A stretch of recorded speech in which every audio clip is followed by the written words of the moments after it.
Guys আজকে আমার গিল্ডের কিছু প্লেয়ারকে আমি গ্রুপে ইনভাইট দিয়ে বারবার কিক মেরে দেখবো তারা কি আমাকে গালাগালি করে নাকি গিল্ড থেকে বের হয়ে যায়। সো গাইস চলো দেখি। আরে শফিক ভাই কি অবস্থা, কেমন আছো?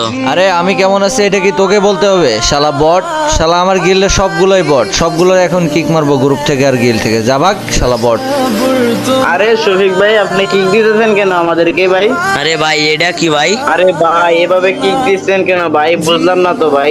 আরে তুই কি বুঝবি শালা বট, বেরো আমার গ্রুপ থেকে, সবগুলোরে আবার কিক মারবো শালা বট। ভাই আরেকবার কিক দিলে কিন্তু ভাই সত্যি কান্না করে দিমু ভাই। ভাই আমি কি বললাম, সিরিয়াসলি বলতেছি ভাই, সত্যি কান্না করে দিমু ভাই।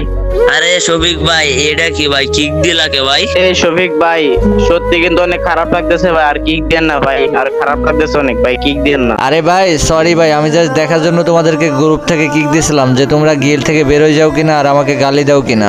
আরে ভাই তুমি যতই কিক দাও না কে ভাই, তোমার গিল থেকে কোনোদিন বাইরে যাও না আর তোমার গালি দিতাম।